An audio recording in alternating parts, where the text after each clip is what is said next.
Hello students, welcome back to my channel शिक्षा competition UGC NET Hindi re exam unit 7 है। आज हमारी यहाँ पर हिंदी कहानी जो सीरीज चल रही है, और इससे पहले हम जो यूनिट 6 तक है उनका रिवीजन कर चुके हैं। एमसीक्यू बेस्ड में ही आपके रिवीजन के लिए बहुत ही इंपॉर्टेंट वीडियोज़ हैं, तो आप एक बार देख लेना, प्लेलिस्ट ज़रूर चेक कर लेना। वहाँ से आपको यूजीसी नेट का जो फर्स्ट पेपर है यूनिट 1 से 10 तक आप रिवीजन वहाँ से बिल्कुल एकदम शॉर्ट में और बहुत जल्दी अच्छे क्वेश्चंस के साथ कर सकते हैं। तो एक बार आप प्लेलिस्ट ज़रूर चेक करें और प्लीज़ ज़्यादा से ज़्यादा सब्सक्राइब करें, शेयर करें और लाइक ज़रूर किया करें। ठीक है, तो चलते हैं हम अपने क्वेश्चन की तरफ बिना देरी किए। निम्न कहानियों को कालक्रम के अनुसार लगाइए। तो इन कहानियों को आपको कालक्रम के अनुसार लगाना है। ये थोड़ा सा हम आज कलर चेंज कर लेते हैं, ये शायद ठीक है। ये चलते हैं। निम्न कहानियों को कालक्रम के अनुसार लगाना है। तो कानों में कंगना, चंद्रदेव से मेरी बातें, गैंग्रीन, उसने कहा था और सिक्का बदल गया।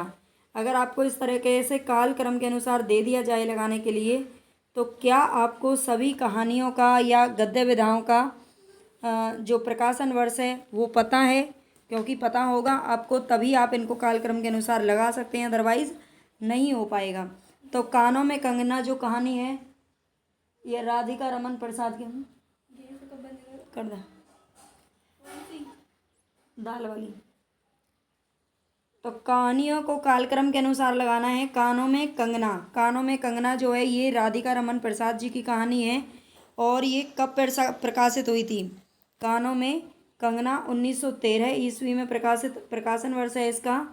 चंद्रदेव से मेरी बातें, चंद्रदेव से मेरी बातें ये 1904 ईस्वी में क्या हुई थी? प्रकाशित हुई थी 1904 में। और गैंग्रीन की अगर बात करें तो गैंग्रीन या रोज भी इसका नाम है, गैंग्रीन या रोज, और ये अग्गे के द्वारा लिखी गई है। तो इस कहानी का जो प्रकाशन वर्ष है वो है 1937 ईस्वी, और उसने कहा था 1915 ईस्वी। ये चंद्रधर शर्मा गुलेरी के द्वारा रचित है। सिक्का बदल गया ये कृष्णा सोबती के द्वारा रचित है। सिक्का बदल गया, लेकिन ये कब लिखी गई थी? सिक्का बदल गया 1948, 1948 यानी कि देश विभाजन के बाद ये लिखी गई थी। तो अब आप इनको लगा सकते हैं। सबसे पहले इसमें कौन सी कहानी आ रही है? चंद्रदेव से मेरी बातें, जो कि सरस्वती पत्रिका में प्रकाशित हुई थी, बंग महिला के द्वारा ये रचित है। और 1904 यानी कि बी इसका करेक्ट है। और बी के बाद फिर आता है हमारा 1913 कानों में कंगना। कानों में कंगना किसके बाद आती है? चंद्रदेव से मेरी बातें, इसके बाद आती है। फिर आती है उसने कहा था, डी, उसने कहा था 1915 में प्रकाशन वर्ष है। इसके बाद 1937 में गैंग्रीन है, जिसका सी है ऑप्शन। और सिक्का बदल गया, ई, ये कृष्णा सोबती के द्वारा रचित है, जो कि 1948 में प्रकाशित हुई थी। तो आई थिंक आपको ये समझ में आ गया होगा। इनका प्रकाशन वर्ष आपको जरूर याद रखना है, नहीं तो गड़बड़ होने वाली है। कहानी और कहानीकारों को सम्मिलित कीजिए। तो यहाँ पर कहानी और उनके कहानीकारों के नाम दे रखे हैं, उनको सम्मिलित करना है। गैंग्रीन, गैंग्रीन कहानी किसके द्वारा रचित है? तो अग्गे के द्वारा रचित है। राजा निर्वंशिया ये कमलेश्वर के द्वारा रचित है। परिंदे निर्मल वर्मा की कहानी है। और चीप की दावत ये भीष्म साहनी के द्वारा रचित है। तो आपको समझ में आ गया होगा। गैंग्रीन, अग्गे, राजा निर्वंशिया कमलेश्वर, परिंदे निर्मल वर्मा और चीप की दावत भीष्म साहनी के द्वारा रचित है। कहानीकारों को कालक्रम के अनुसार आपको लगाना। अब यहाँ पर कहानीकार हैं, कहानीकार और कहानी, चाहे उपन्यास हो, उपन्यासों का भी हमने बहुत अच्छे से रिवीजन किया था। अगर आप एक बार वो वीडियो देख लेंगे, जिन्होंने नहीं देखी है, तो आपका 100% मतलब बहुत अच्छा रिवीजन हो जाएगा और एक कॉन्फिडेंस आएगा अलग ही। ठीक है, तो हिंदी कहानीकार की यहाँ पर बात हो रही है। कहानीकारों को कालक्रम के अनुसार लगाना है। कमलेश्वर, कमलेश्वर का जन्म कब हुआ था? इनका जन्म के आधार पर लगाना है। तो 1932 में जन्म हुआ था। कमलेश्वर का जन्म कब हुआ था? 1932 के अंदर। और भीष्म साहनी, अगर यहाँ भीष्म साहनी की बात करें तो 1915 में ही पैदा हुए थे। सुभद्रा कुमारी चौहान, सुभद्रा कुमारी चौहान का जन्म 1904 ईस्वी में होता है। निर्मल वर्मा, निर्मल वर्मा 1929 में। और जैनेन्द्र, जैनेन्द्र कब पैदा हुए थे? 1905 में। यानी कि सुभद्रा कुमारी चौहान से 1 साल छोटे थे जैनेन्द्र कुमार। ठीक है, तो इस तरह से आप इनको क्रम में लगा सकते हैं। सबसे पहले इनमें से कौन है, तो सुभद्रा कुमारी चौहान, यानी कि हमारा सी ऑप्शन। इसके बाद जैनेन्द्र 1 साल छोटे हैं, सी ई ऑप्शन। और नेक्स्ट है हमारा भीष्म साहनी, भीष्म साहनी बी ऑप्शन, 1915 में पैदा हुए थे। इसके बाद 1929 डी निर्मल वर्मा जी, और फिर कमलेश्वर 1932। ठीक है, तो ये ध्यान रखेंगे। ये कालक्रम के अनुसार इसी तरह से आपको और भी जो कहानीकार और कहानियाँ दे रखी हैं वो अच्छे से याद कर लेनी है। Doctor Mukherjee, mister Hubert, Grace Negi, miss Wood, Julie, Latika, ये किस कहानी के पात्र हैं? पत्र नहीं है, पात्र हैं। तो बताएं ये किस कहानी के पात्र हैं? उसने कहा था, परिंदे, ईदगाह और दुलाई वाली। तो ये किस कहानी के पात्र हैं? उसने कहा था में तो नहीं है, परिंदे, ये परिंदे कहानी के पात्र हैं। ठीक है, ये परिंदे कहानी के पात्र हैं, सारे के सारे इनका नाम याद रख लेना। ये पात्र हैं परिंदे कहानी के, जो कि निर्मल वर्मा के द्वारा रचित है। और अगर हम परिंदे की बात करें तो परिंदे का जो प्रकाशन वर्ष है वो क्या है? 1959 ईस्वी, 1959, 59। ठीक है, ये भी ध्यान रख लेना। एक बार आप कहें तो मैं इनका भी प्रकाशन वर्ष बता देती हूँ आपको। उसने कहा था 1915 में। ठीक है, 1915 में जब भीष्म साहनी का जन्म हुआ था तब उसने कहा था का प्रकाशन वर्ष है। परिंदे 1959 ईस्वी।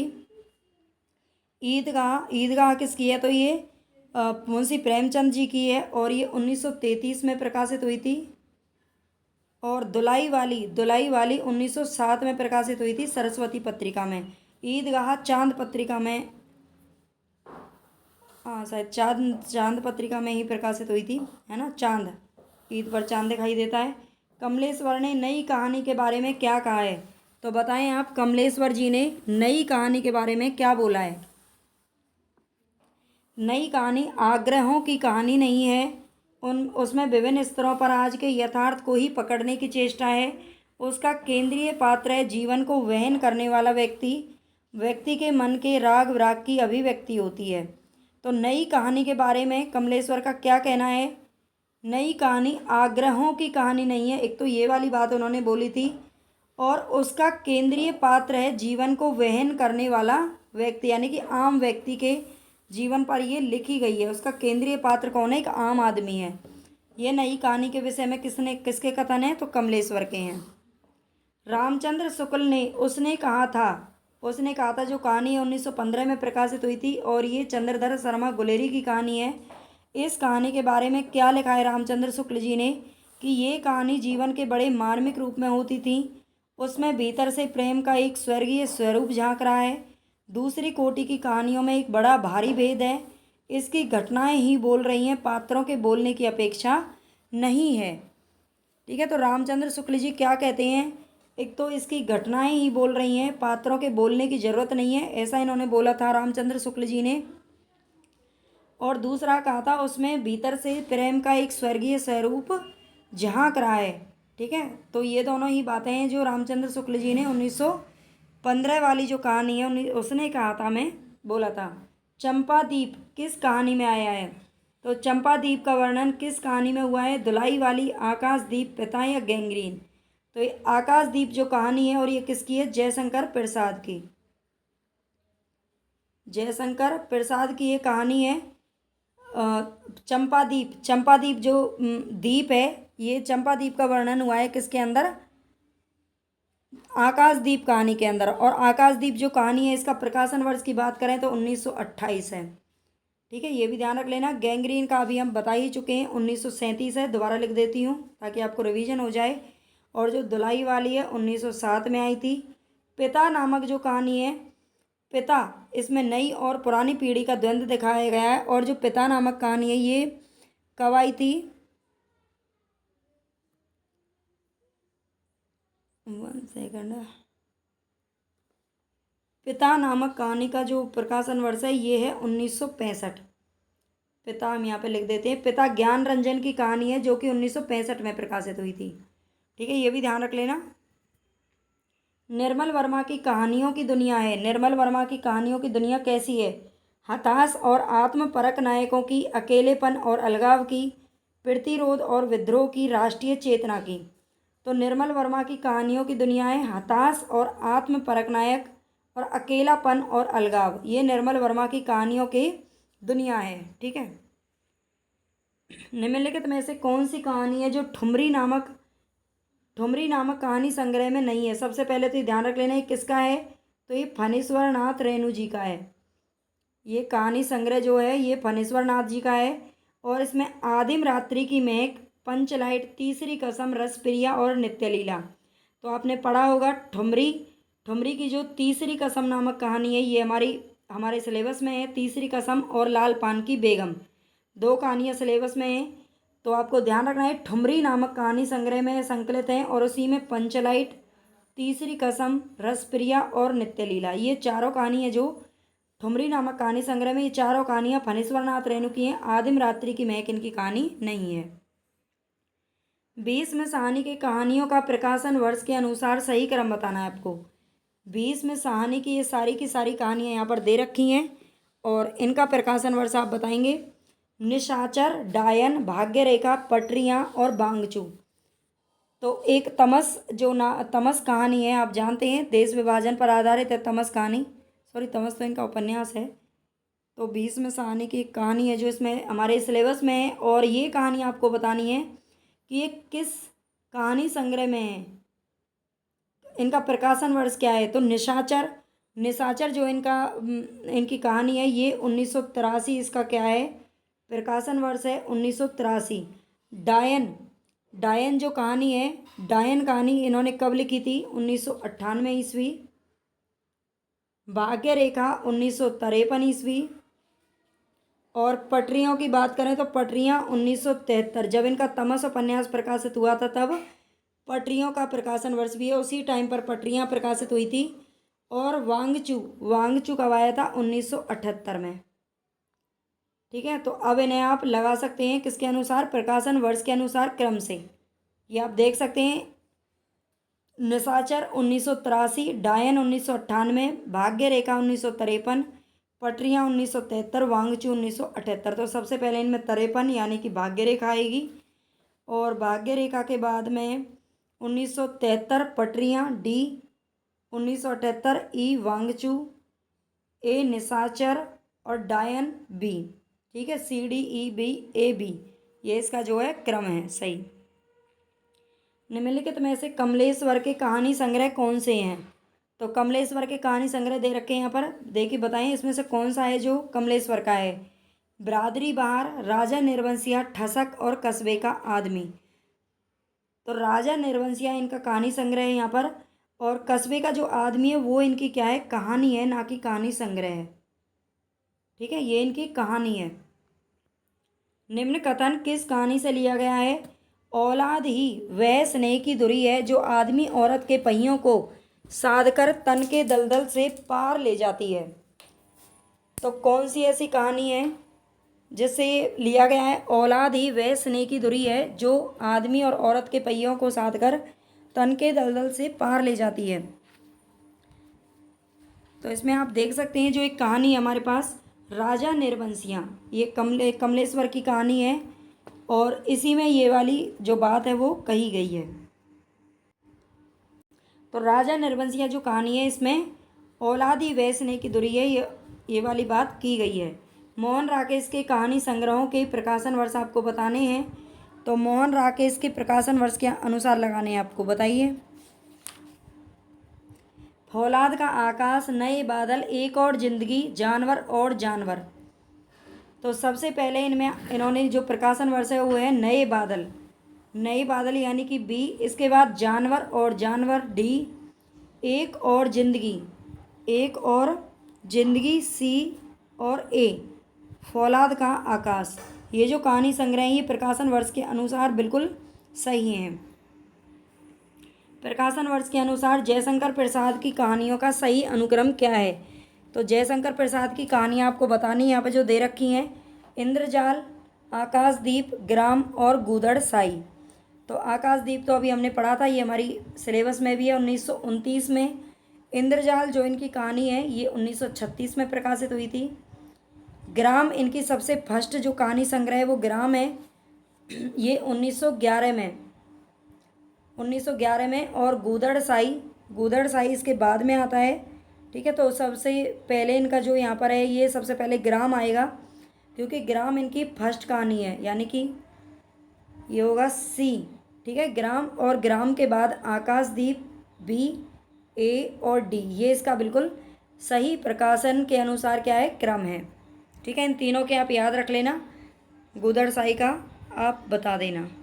निम्नलिखित में से कौन ईदगाह कहानी के पात्र नहीं है? तो ईदगाह कहानी के पात्र कौन से नहीं हैं? जुम्मन शेख, महमूद, भजन सिंह और मोहसिन। तो महमूद और मोहसिन, वो जो बाल पात्र होता है उसमें उसके दोनों दोस्त होते हैं, लेकिन जुम्मन शेख और भजन सिंह ये दोनों ही क्या हैं, ईदगाह कहानी के पात्र नहीं हैं।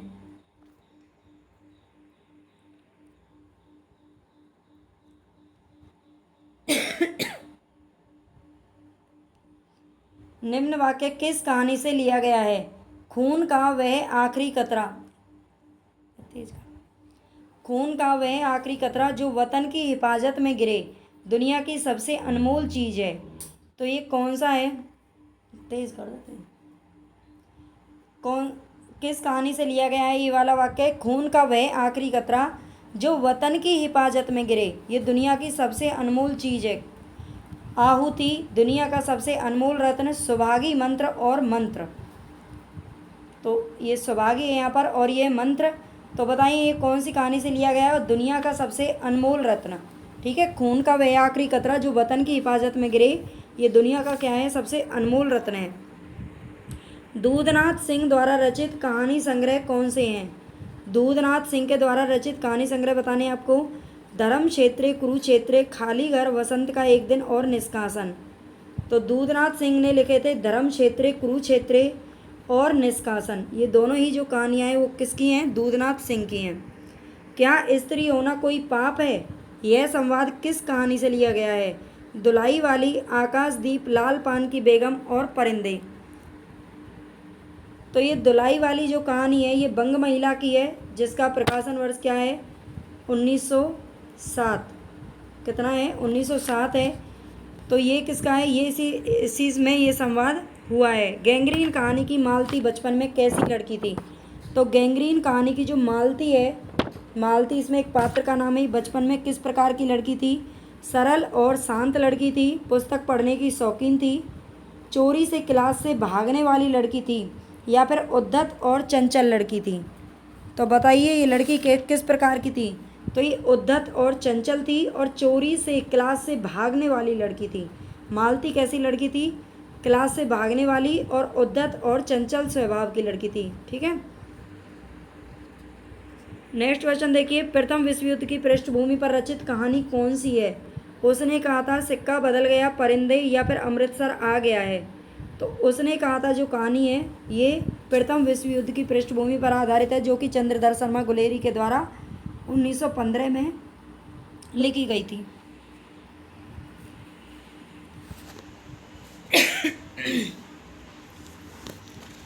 नेक्स्ट क्वेश्चन देखिए यहाँ पर, बचन सिंह सिहरसा गया और उसके हाथों की अभ्यस्त निट्राई को जैसे किसी मानवीय कोमलता ने धीरे से छू लिया। उपर्युक्त कथन किस कहानी का है?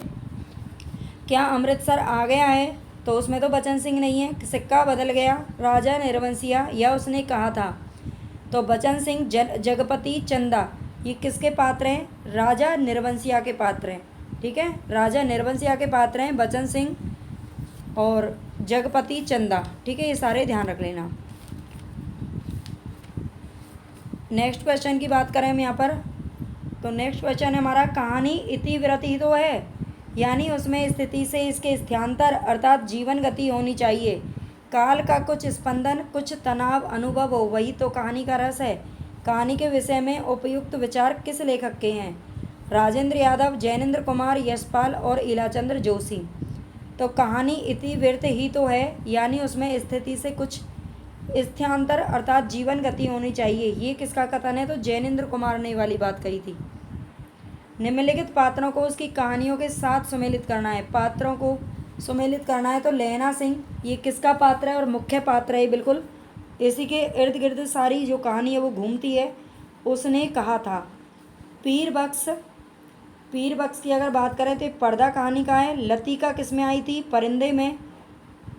और शामनाथ चीप की दावत में। ठीक है, चीप की दावत जो शामनाथ है वो अपने बॉस को घर पे बुलाते हैं और अपनी माँ को क्या करते हैं, अपनी माँ के मतलब शर्म आती है उनको कि बॉस के आगे अगर माँ गई तो क्या होगा। प्रकाशन वर्ष के अनुसार प्रेमचंद की कहानियों का सही क्रम बताना है। प्रेमचंद की कहानियों का सही अनुक्रम क्या है बताइए यहाँ पर। बूढ़ी काकी, सवासेर गेहूँ, पंच परमेश्वर और प्रेरणा। तो बूढ़ी काकी का जो प्रकाशन वर्ष है वो है 1921 ईस्वी। सवासेर गेहूँ 1924। पंच परमेश्वर 1916। ठीक है, और प्रेरणा का नहीं है। तो बूढ़ी काकी, सवासेर गेहूँ और पंच परमेश्वर प्रेरणा इनके सबसे बाद में आती है, 1924 के बाद में इसका प्रकाशन वर्ष है। तो ये बूढ़ी काकी, सवासेर गेहूँ, पंच परमेश्वर, तो पंच परमेश्वर सबसे पहले आएगा सी, फिर ए और फिर बी और फिर डी आएगा। ठीक है, प्रेरणा। तीसरी कसम कहानी में चित्रित है। तो तीसरी कसम कहानी में चित्रित क्या क्या है? फारबिसगंज, औराही, हिंगना, चैथरिया पीर, सिरपुर बाजार। तो तीसरी जो कसम है ये किसकी है? फणेश्वरनाथ रेणु की कहानी है तीसरी कसम और लालपान की बेगम। और इसमें चैथरिया पीर और सिरपुर बाजार इन दोनों का जिक्र हुआ है। ठीक है, परिंदे संग्रह में संकलित कहानियों की संख्या बतानी है आपको। ठीक है, परिंदे जो कहानी है निर्मल वर्मा जी की, इसमें कहानियों की संख्या कितनी है? 9, 5, 9, 5, 7 और 13।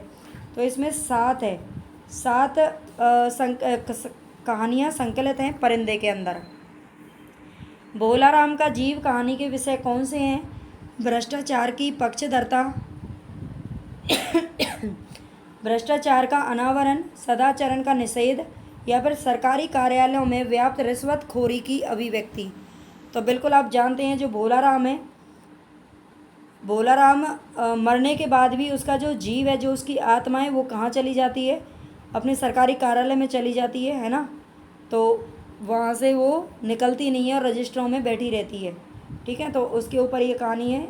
भ्रष्टाचार का अनावरण इसमें है और सरकारी कार्यालयों में व्याप्त रिश्वतखोरी की अभिव्यक्ति। जगपति की बीमारी और बेरोजगारी से उपजी आर्थिक मजबूरियों से त्रस्त पत्नी चंदा की कहानी कौन सी है? अभी आपको मैंने बताया जगपति, चंदा, बचन सिंह ये किसके पात्र हैं? तो ये राजा निर्वंशिया के पात्र हैं। ठीक है, नेक्स्ट क्वेश्चन देखिए यहाँ पर। किसी श्रीमान जमींदार के महल के पास एक गरीब अनाथ विधवा की झोंपड़ी थी। जमींदार को अपने महल का हाथा उस झोंपड़ी तक बढ़ाने की इच्छा हुई। उपर्युक्त पंक्तियाँ किस कहानी की प्रारंभिक पंक्तियाँ हैं? तो ये किस कहानी की हैं? एक टोकरी भर मिट्टी, एक टोकरी भर मिट्टी। ठीक है, जो कि माधवराव सप्रे की कहानी है, एक टोकरी भर मिट्टी। और ये किस पत्रिका में प्रकाशित हुई थी? तो छत्तीसगढ़ मित्र जो पत्रिका है उसमें प्रकाशित हुई थी और सबसे पहले ही इसका क्रम आता है 1901 में। ठीक है, कुछ विद्वानों के अनुसार इसे हिंदी की प्रथम कहानी का भी मान्यता दी गई है। ठीक है, नेक्स्ट चलते हैं यहाँ पर। सोजे वतन संग्रह की कहानी कौन कौन सी है? सोजे वतन आप जानते हैं, सोजे वतन किसका है? मुंशी प्रेमचंद का है, जिसे अंग्रेज़ों के द्वारा बैन कर दिया गया था, प्रतिबंधित कर दिया गया था। ठीक है, और इसे इसकी जो प्रतियां थी वो जला दी गई थी, मूल प्रतियां इसकी जला दी गई थी। तो इसमें कौन सी कहानियाँ थी? एक दो कहानियाँ इसमें से जो प्रकाशित हुई थी, इसमें यही मेरा वतन है और सांसारिक प्रेम और देश प्रेम, ये देशभक्ति के ऊपर आधारित था ये संग्रह सोजे वतन, जिसमें काफ़ी कहानियाँ संकलित की गई थी, लेकिन अंग्रेज़ों ने इसको क्या कर दिया था? बैन कर दिया था। ईदगाह कहानी में मोहसिन मेले से कौन सा खिलौना खरीदता है? तो ईदगाह कहानी किसकी है? मुंशी प्रेमचंद की है। और मोहसिन इसमें कौन सा खिलौना खरीदता है? वकील, सिपाही, खंजरी या भिस्ती? तो ये भिस्ती खरीदता है। ईदगाह कहानी में मोहसिन क्या खरीदता है? भिस्ती खरीदता है। आकाशदीप कहानी के वर्णन विषय क्या है? वर्ण विषय क्या है? आत्मसमर्पण, पिता की हत्या का प्रतिशोध है और प्रच्छन्न प्रेम, पुरुष की निरंकुशता। तो बताएं आप, आकाशदीप जो कहानी है